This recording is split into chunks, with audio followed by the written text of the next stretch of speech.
There's a moment, a very specific, very quiet moment, where you are sitting in front of your computer and you realize that moment hit me at 11:47 p.m. on a Tuesday night. I know the time because my computer had just decided, on its own, to restart for an update. No warning, no asking. Just gone. My work, my open tabs, my half-finished document, vanished. And in its place, a spinning blue circle, and then a loading screen, and then the face of Windows 11 looking back at me like it had done absolutely nothing wrong. Because this wasn't the first time, this wasn't even the 10th time. This was years of small indignities stacking up into one mountain of a moment. And that night, I thought all of that too. Every single word of it. But here's what I didn't know. What most people sitting on Windows right now don't know. Linux in 2026 is not what it was in 2016. It is not even what it was in 2022. Something has changed, possibly including you. It is better. And Windows? Windows has been quietly, steadily, without much fanfare, going in the exact opposite direction. Stick with me here. Because by the end of this, you are going to look at that Windows logo on your taskbar a little differently. I promise you that. And while most computers made after 2016 or 2017 had one, millions of perfectly good computers made before that. Computers that ran Windows 10 absolutely fine, computers that had no reason to be thrown away, did not have one, or had one that was disabled. Microsoft's official position was that this was about security, about making Windows safer, about protecting users from threats. And on the surface, that sounds reasonable. Security matters. Nobody wants their computer to be a security risk. But here's the thing that nobody was saying out loud. At the time of Windows 11's announcement, there were approximately 1.4 billion Windows devices in the world. And according to independent analysis done by researchers looking at hardware statistics in 2021, a significant portion of those devices, the exact number was debated, but estimates range from 30% to over 60% of existing machines, did not meet Windows 11's requirements. Not because they were slow, not because they couldn't run it, but because they were missing one specific chip, or had an older processor, or had less than the required 64 gigabytes of storage. Think about what that means. Think about the amount of hardware that is sitting in people's homes, hardware that works perfectly well, that boots in seconds, that runs applications just fine, that Microsoft had just declared obsolete. Not because the hardware couldn't do the job, but because Microsoft drew a line, and those machines were on the wrong side of it. People were upset. Forums exploded. Tech YouTube was on fire for weeks. Microsoft made a few small adjustments. They allowed some workarounds. They loosened a couple of requirements slightly. But the core policy stayed. Windows 11 required TPM 2.0, and if your machine didn't have it, your options were upgrade your computer, buy a new computer, or stay on Windows 10. Most people chose to stay on Windows 10, and for a while that was fine. Windows 10 still worked. It still got updates. Microsoft had promised to support it until October 14th, 2025, so people waited and used their computers and figured they had time to think about it. Then, October 14th, 2025 arrived. No more security updates, no more patches, no more fixes. Just a notification, a reminder, and a very strong suggestion that it was time to upgrade, either to Windows 11 or to a new machine entirely. $30 per year per device for individual consumers. You could pay Microsoft for the right to keep getting security patches on a computer you already owned, running software you already paid for. After your free support period ended, on hardware that still worked, $30 a year to not be abandoned by the operating system you had trusted for a decade. Some people paid it. Many people, hundreds of millions of people, did not.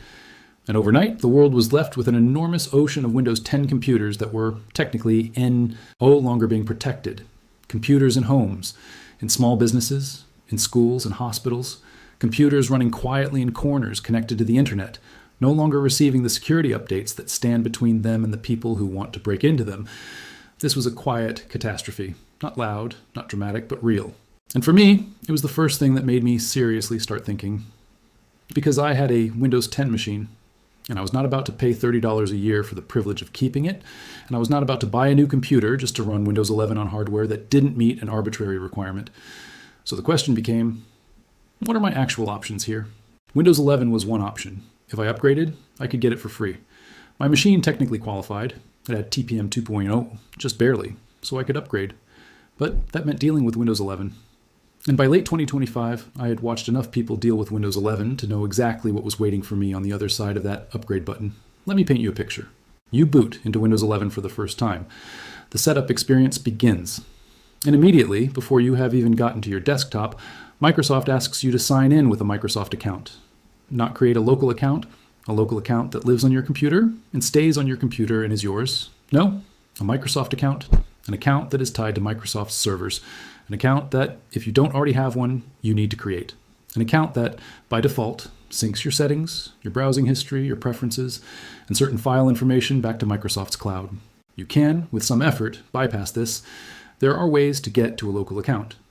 But Microsoft has, with each successive update to Windows 11, made those workarounds harder to find. The path of least resistance, the path designed for most users, the default path, leads you straight into a Microsoft account. Okay, you get past setup. You're at your desktop now. Clean, right?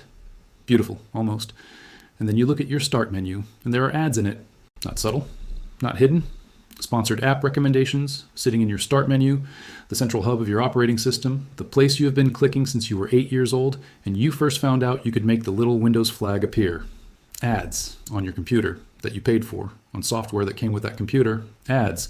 Microsoft calls them suggestions. They call them recommended apps. They have very careful language for this. But the reality is simple. If you right-click on one of those suggestions, you see the word uninstall because it was installed without your explicit permission.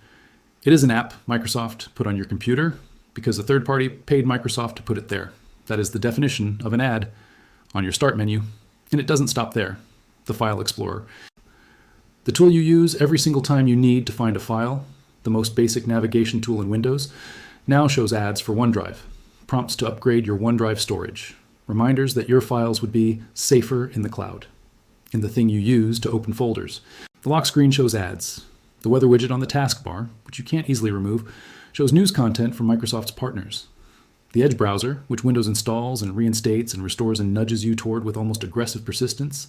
Every few updates seems to grow a new layer of promotional content inside it. And all of this is happening while, underneath it all, Windows is collecting data about how you use your computer. Telemetry. That is Microsoft's word for it.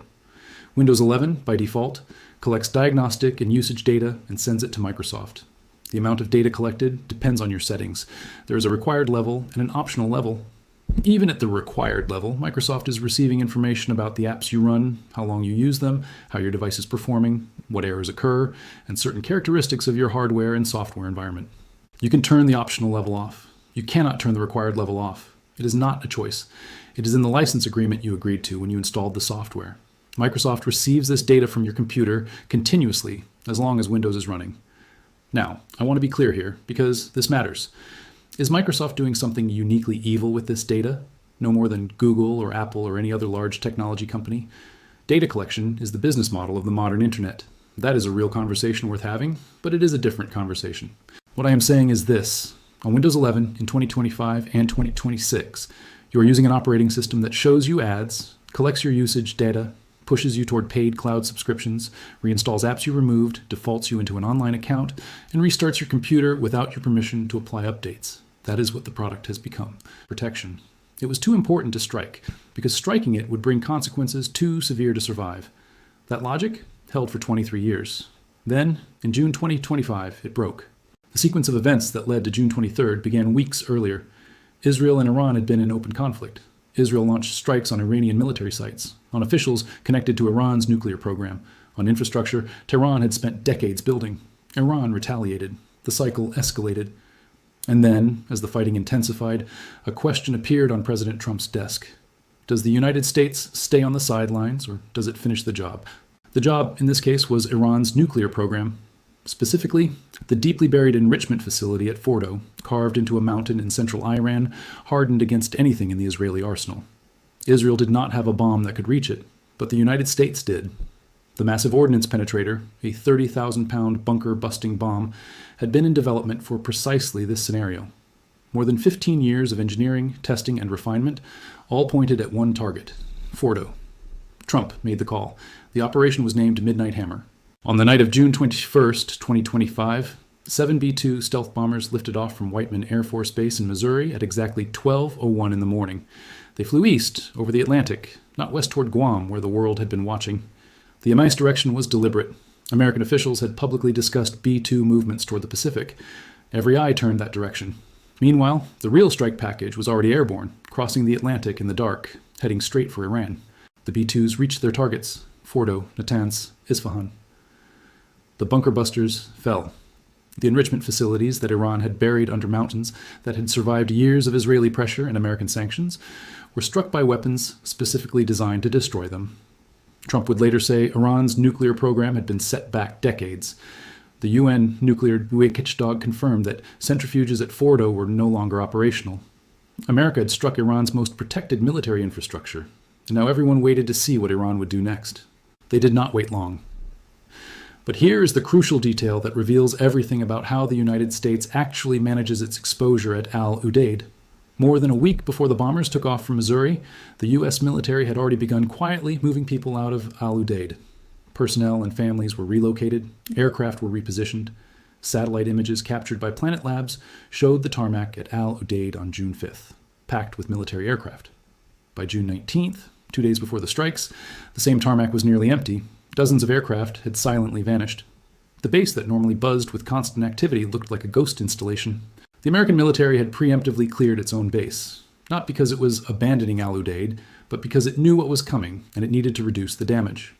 On June 23rd, 2 days after the strikes, Iran launched its retaliation. The Islamic Revolutionary Guard Corps announced what it called Operation Annunciation of Victory, a missile barrage targeting Al Udeid directly. Iran said it launched a powerful and devastating attack, and that U.S. bases in the region were not points of strength but major vulnerabilities.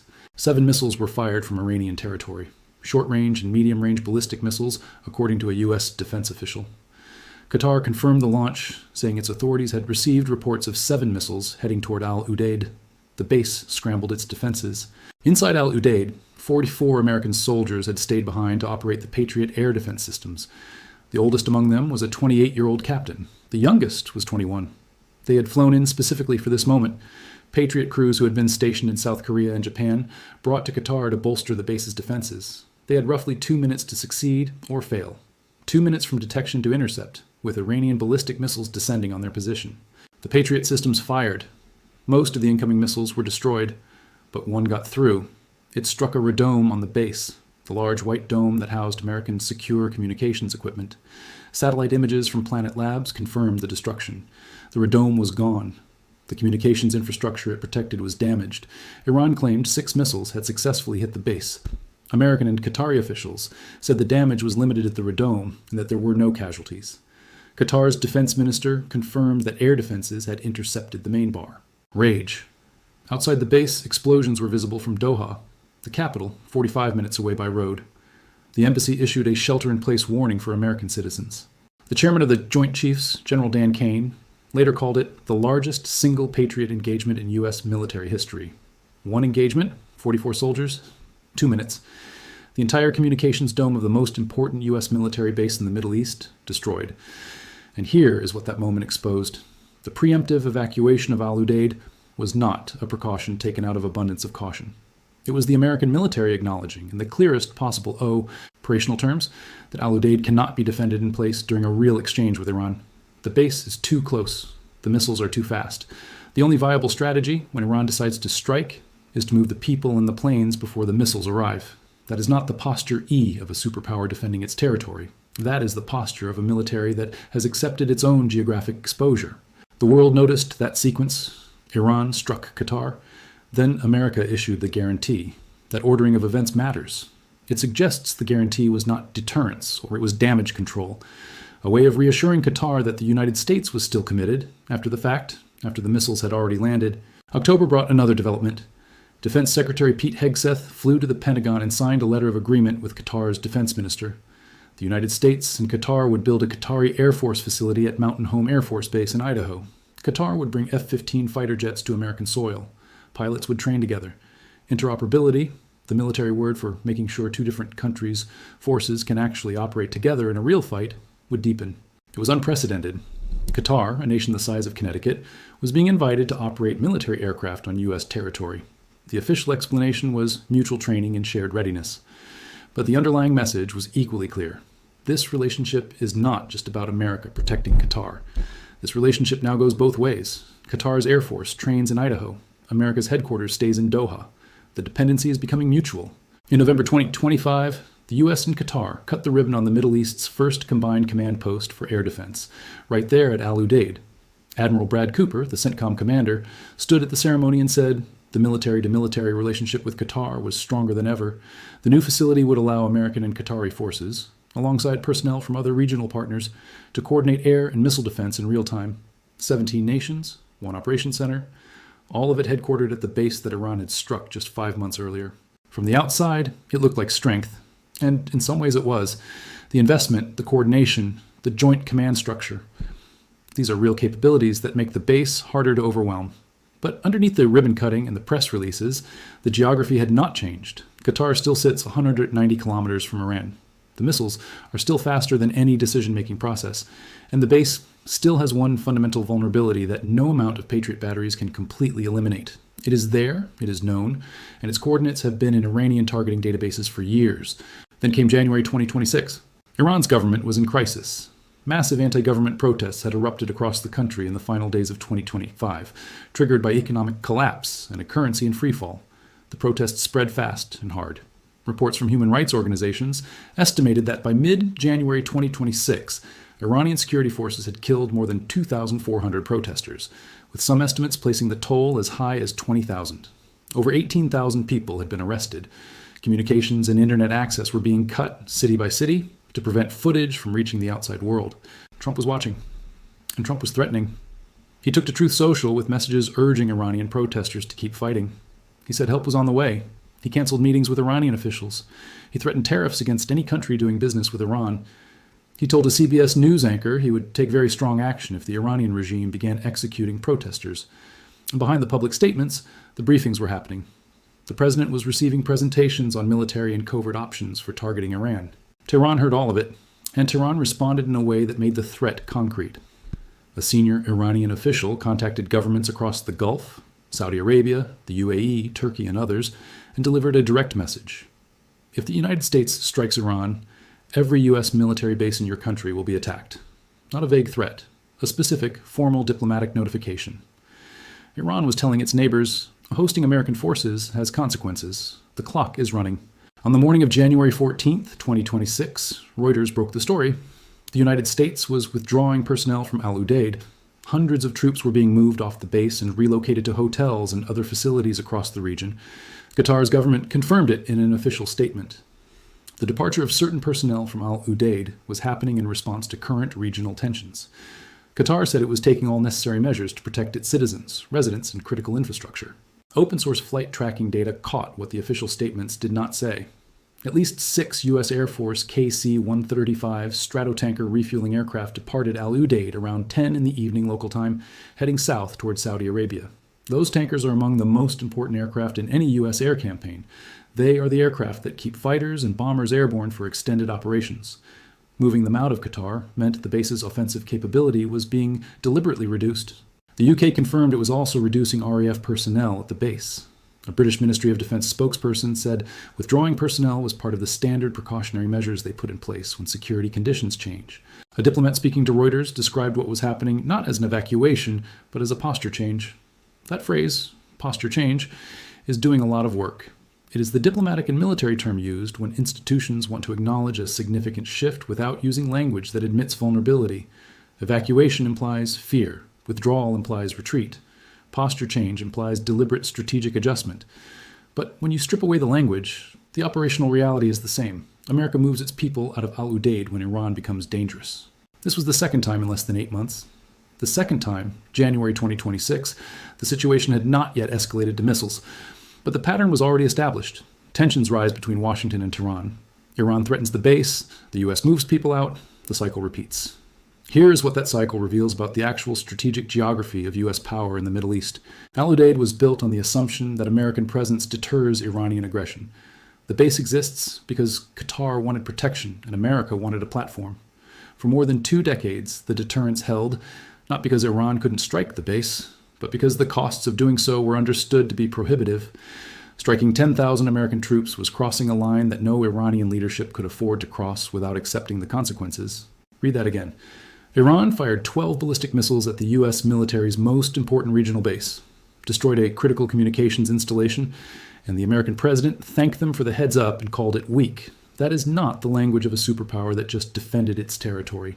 That is the language of a superpower that has decided to define the minimum threshold of response so that future attacks below that threshold can be absorbed W without triggering a full-scale war.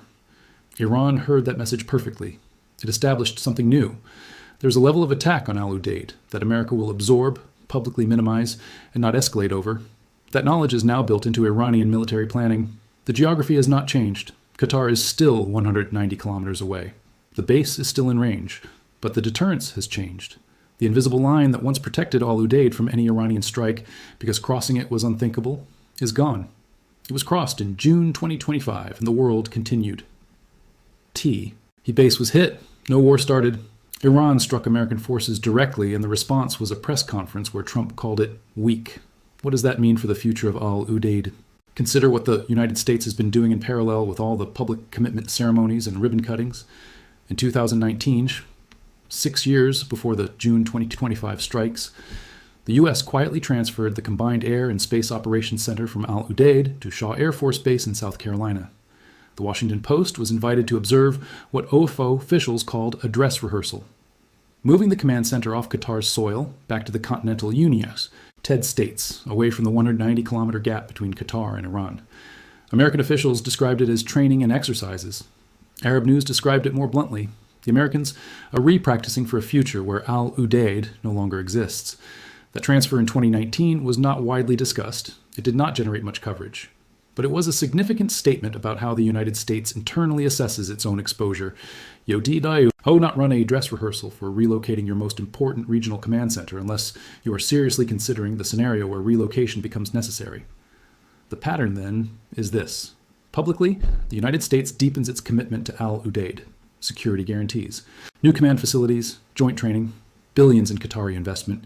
The relationship is stronger than ever. Privately, the United States practices leaving, moves command functions to South Sierra, evacuates personnel and aircraft before expected strikes, establishes the minimum acceptable DAMA-GE threshold so that base hits below that threshold don't require full military response.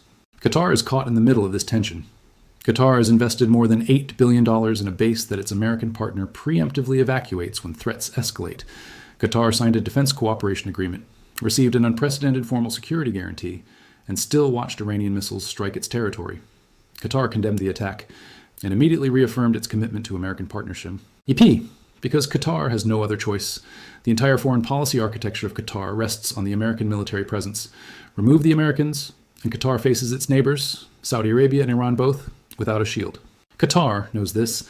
The Qatari government understands that even an America that preemptively evacuates its base is better protection than no America at all. So Qatar keeps investing. Qatar offers the Idaho facility. Qatar accepts the sequential embarrassments. The base hit, the personnel moved out, the aircraft departed, because the alternative is worse. But there is a question hanging over all of this that no one in Washington or Doha has publicly answered. How many times can this cycle repeat before Tihi's strategic value of Al Udeid is fundamentally degraded? The base's power comes from its permanence and credibility. The Combined Air Operations Center directing 21 countries' worth of air campaigns works because everyone, allies and adversaries, assumes it will be there tomorrow. The forward headquarters of CENTCOM functions as a deterrent, partly because its presence signals American commitment to the region. The moment adversaries realize that the base empties before each major escalation, the credibility of that presence changes. It is no longer a permanent commitment. It is a presence that manages its own risk by temporarily retreating. That is a different kind of commitment, a conditional commitment. Iran has already drawn the lesson. January 2026's Iranian warnings to Gulf states, strike U.S. bases if America attacks Iran, were not a new threat. They were the institutionalization of a pattern that had already been proven effective. Iran proved in June 2025 that striking Al Udeid did not trigger a catastrophic American response. Iran proved that America would preemptively reduce its own presence in anticipation of a strike, effectively helping Iran's missiles find fewer targets. And now, 6 months later, the same cycle is running again. The 44 soldiers who stayed at the Patriot batteries in June 2025 understood the geography better than any briefing document. They were the young Est people in the building. The base had been cleared, the planes were gone, the senior personnel had relocated, and they stayed with their missile batteries, watching TE radar for incoming threats, knowing that the entire protection of America's most important regional installation rested on their 2-minute engagement window. They held. The Patriot systems worked. Most of the missiles were destroyed. The base survived, and functionally, structurally, operationally. But a radome was gone. A communications dome that had been part of Al Udeid's secure network for years was destroyed. And 2 minutes was all that separated a controlled incident from a catastrophe. The United States military is not retreating from Qatar. Not fully, not yet. The formal commitments are real. The investment is real. The 10,000 troops, when they are present, are real. The new combined command post, the Idaho training facility, the security guarantee, all of it represents genuine strategic depth in a relationship that both countries need. But the geography is also real. Qatar is 190 kilometers from Iran. The missiles are faster than decisions. And the clearest statement about Al Udeid's actress strategic posture is not found in any press release or ribbon-cutting ceremony. It is found in those satellite images from Planet Labs, the ones captured between June 5th and June 19th, 2025. Every kilometer of road built by a Chinese company, every data center powered by Chinese technology, every telecommunications tower installed by a Chinese firm, these were invisible chains binding the two countries together tighter and tighter year after year. By the time American policymakers began to seriously notice what was happening, the foundation had already been poured. The concrete had already set. But trade and infrastructure were only the first move. China's real target was something far larger, far more consequential. China wanted to attack the petrodollar itself, and to do that, it needed to create an alternative. It created something called the petro-yuan. In March 2018, China launched crude oil futures contracts on the Shanghai International Energy Exchange. For the first time in modern history, oil could be priced, bought, and sold in Chinese yuan on a Chinese exchange. This was a direct, deliberate challenge to the dollar's absolute monopoly on oil pricing. It was quiet, it was technical, it was buried in financial news that most people never read, but in the halls of financial power I survey, in the meeting rooms of the Federal Reserve, this was a 5-alarm fire. Because everyone who understood the petrodollar SE, Isom understood exactly what China had just done. It had opened a door, a small door at first, but a door that had never existed before. The petro-yuan grew slowly at first, but China was patient, and China made its petro-yuan genuinely attractive through a mechanism that was nothing short of brilliant. China began allowing nations that sold oil for yuan to convert those yuan into physical gold through the Shanghai Gold Exchange. This was a masterstroke of financial engineering because one of the biggest reasons countries were reluctant to hold yuan was simple. They did not trust Beijing not to manipulate the currency. The Chinese government controlled the yuan. It could devalue it, it could restrict its movement, it could change the rules overnight. But gold was different. Gold had been trusted by human beings for 5,000 years. Gold could not be printed. Gold could not be inflated away by a government decree. Gold obeyed no political master. By linking the yuan to gold as a conversion option, China gave oil-selling nations a powerful reason to accept yuan that had nothing to do with trusting the Chinese Communist Party. And then came a specific arrangement that made financial analysts around the world sit up and take very serious notice. Reports emerged that China and Saudi Arabia had reached a remarkable agreement, an oil for gold arrangement, where Beijing pays for Saudi oil in yuan, and Riyadh converts any surplus yuan it does not immediately need into physical gold through the Shanghai Gold Exchange. The Shanghai Gold Exchange reportedly began building secure, state-of-the-art vaults on Saudi soil to make this conversion seem less fast and safe. Think carefully about what this means in practice. Saudi Arabia can now sell its oil to China, receive yuan as payment, and immediately convert those yuan to gold, all without a single US dollar being involved anywhere in the transaction. The petrodollar's iron monopoly is not just being challenged, it is being surgically, methodically bypassed. To lock this relationship even tighter, in 2023, China and Saudi Arabia signed a $7 billion currency swap agreement. This allowed the central banks of both countries to trade directly, yuan for reals for yuan, without needing the US dollar as the middleman. Every transaction that happens under this agreement is a transaction that the American financial system cannot see, cannot touch, and cannot control. Every barrel of oil settled in yuan, rather than dollars, is one less reason for the global economy to hold American currency. Multiply that by millions of barrels per day, very day, across months and years, and you begin to understand the mathematical compounding reality of what this means for the long-term foundations of American financial power. But China was not done, because even if you trade in yuan, you still need a payment system, a highway for money to travel across borders, and for decades, America controlled that highway too. It was called SWIFT. Yemen sits at the bottom of the Arabian Peninsula, where the Red Sea narrows into the Bab el-Mandeb Strait, one of the most strategically critical choke points in the world. Any ship moving between the Indian Ocean and the Suez Canal must pass through Bab el-Mandeb. It is the gate between east and west. And for years, the UAE had spent enormous resources building influence in Yemen, not just because of the civil war, but because whoever controls Yemen's southern ports controls the southern entrance to the Red Sea. The UAE-backed Southern Transitional Council, the STC, had become the dominant force in southern Yemen. Its presence in ports like Aden and Mukalla gave the Emirates a geographic foothold that no amount of port infrastructure investment at home could replicate. In late 2025, the STC launched a major military offensive in Yemen's Hadramaut and Mahra regions, territories that sit directly on the border between Yemen and Saudi Arabia. These were not random provinces. These were the oil-rich eastern lands, the border crossings, the overland supply corridors that Saudi Arabia considered essential to its own security and a regional strategy. Saudi Arabia had spent years carefully negotiating a ceasefire with the Houthis in the north. The STC's sudden offensive in the south threatened to blow that entire process apart, and not accidentally. Analysts at the Basha report were explicit. The STC's breakout was described as a deliberate effort to sabotage Houthi-Saudi peace talks. By seizing the south before any deal was sealed in the north, Emirati-backed forces would lock in their territorial gains, regardless of what Riyadh negotiated with Sana'a. Saudi Arabia responded with a ferocity that shocked observers. It called for a full UAE withdrawal from Yemen.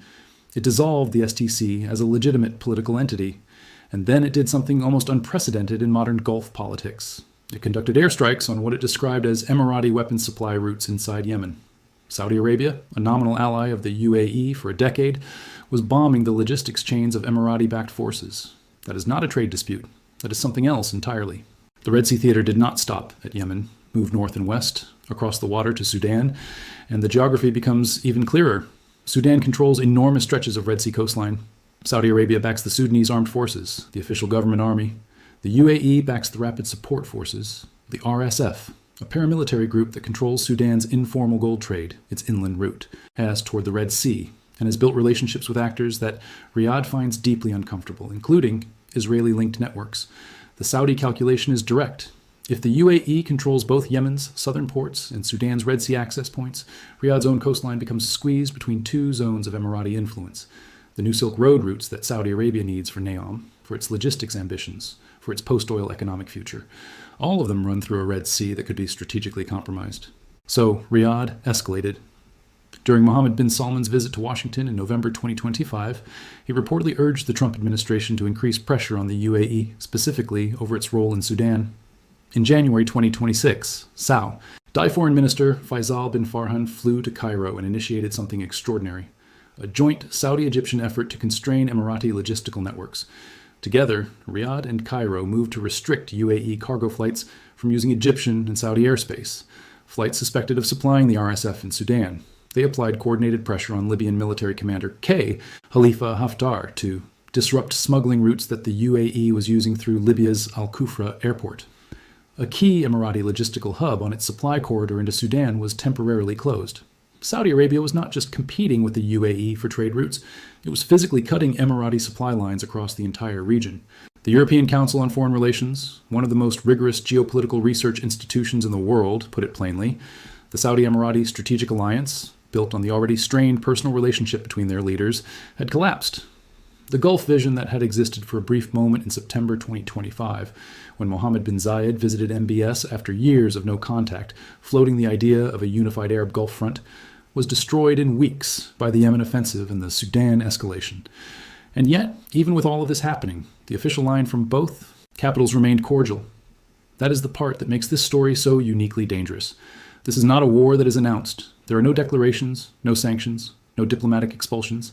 There are tariff reclassifications and fee incentives and RHQ requirements and airspace restrictions and proxy forces in desert provinces. The weapons are shipping container fees and corporate tax rates and overnight airstrikes on supply convoys in countries that most people in the world could not find on a map. The battlefield is a 2,000-kilometer coastline that happens to be the hinge point of global trade between Asia and Europe. Here is the bigger picture. Because this story is not just about Saudi Arabia and the UAE, it is about what the new Silk Road actually is, and who actually controls it. China launched the Belt and Road Initiative more than a decade ago. It has poured hundreds of billions of dollars into infrastructure across Asia, Africa, and the Middle East. It has invested in UAE ports. Both Khalifa and Jebel Ali have Chinese capital in them. It invested in Saudi petrochemical infrastructure. It built Oman's Duqm port. China understood something that most Western analysts were slow to recognize. The new geography of global power is not military. It is logistical. It is about who can move goods from where they are made to where they are consumed fastest, cheapest, and most reliably. And the Gulf, specifically the stretch of water from the Suez Canal down through the Red Sea and around into the Arabian Sea, is the most critical logistical corridor on Earth. Saudi Arabia and the UAE both understand this. That is why they are fighting. Not because they dislike each other personally, though the relationship between MBS and MBZ has clearly soured. They are fighting because the post-oil era is coming, and both nations have staked their entire economic survival on being the logistics hub that the new Silk Road runs through. There is only room for one winner at that level, or at least that is how both sides are behaving. And right now, Saudi Arabia, larger, richer in territory, sitting on both the Red Sea and the Arabian Gulf with a government willing to spend unlimited capital to reshape the rules, has all the momentum. The UAE is not standing still. DP World, the Emirati ports operator, is expanding into India, Pakistan, and East Africa, building a network of facilities that gives it logistics reach that purely domestic Saudi competitors cannot match.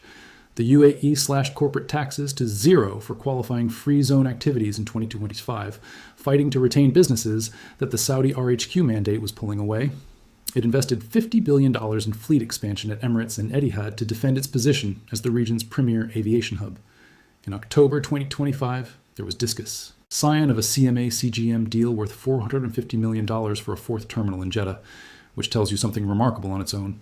Even the major shipping companies are hedging, building relationships with both sides simultaneously, unwilling to bet exclusively on either Dubai or Riyadh. But there is a difference between defending a position and seizing one.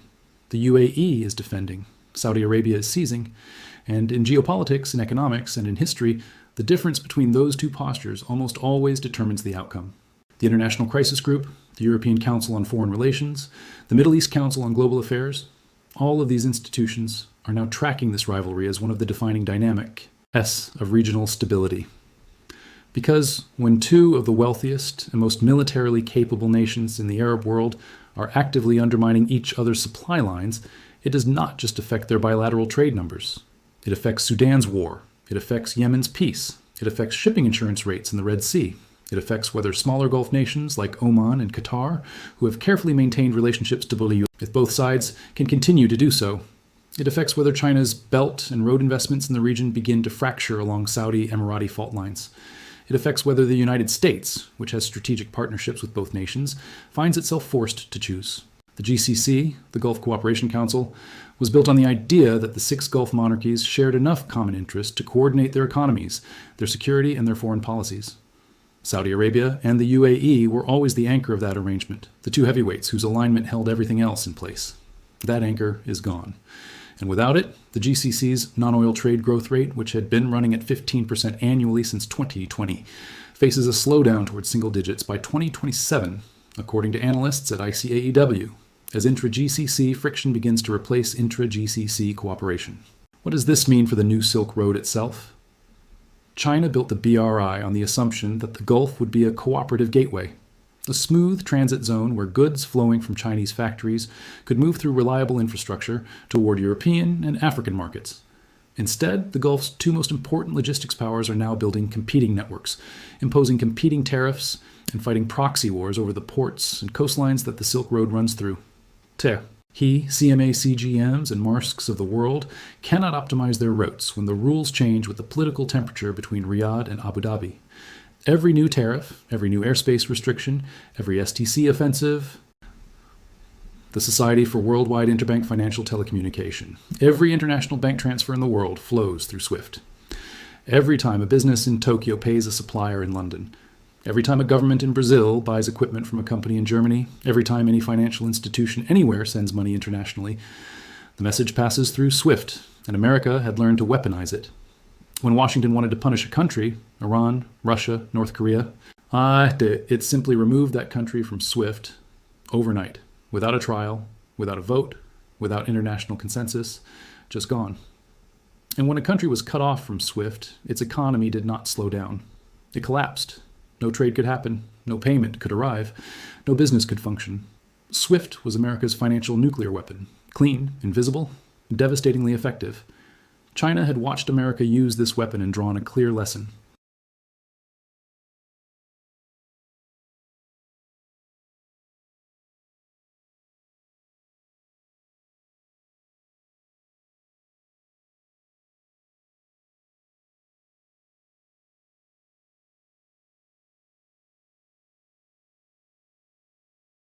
for international settlements alongside China, Hong Kong, the United Arab Emirates, and Thailand. It allows cross-border payments using digital currencies, including China's digital yuan, completely outside the SWIFT network. No American bank involved, no American oversight, no American veto power. Saudi Arabia joining mBridge was not just symbolic, it was structural. It was Riyadh officially putting one foot into a parallel financial universe. A universe where American sanctions do not exist, where American pressure has no lever, where Washington is simply not in the room. Picture what this means in practice. Saudi Arabia sells oil to China. China pays in digital yuan through the mBridge platform. Saudi Arabia's central bank converts those yuan into physical gold through the Shanghai Gold Exchange vaults built on Saudi soil. The entire transaction, from the oil well to the gold vault, happens without a single American bank being involved, without a single SWIFT message being transmitted, without a single moment where Washington has any visibility, any leverage, or any power to say no. This is not a theory. This is not a future scenario. The infrastructure for exactly this transaction exists today. Right now, it is operational. And while all of this was happening in the financial world, China was simultaneously moving on a front that America had always considered its most sacred, most untouchable advantage in the Middle East: military power. America had been Saudi Arabia's security guarantor since the mid-1970s. United States military bases sat on Saudi soil. American aircraft carrier groups patrolled the Persian Gulf. American Patriot missile systems protected Saudi cities from aerial attack. American F-15 fighter jets flew from Saudi airfields. The arrangement was written in steel and jet fuel. America protects Saudi Arabia. Saudi Arabia prices its oil in dollars. It was the core bargain that kept the whole system running. But China began quietly, carefully inserting itself into this military relationship as well.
S displayed some of their most advanced military hardware. In a moment that drew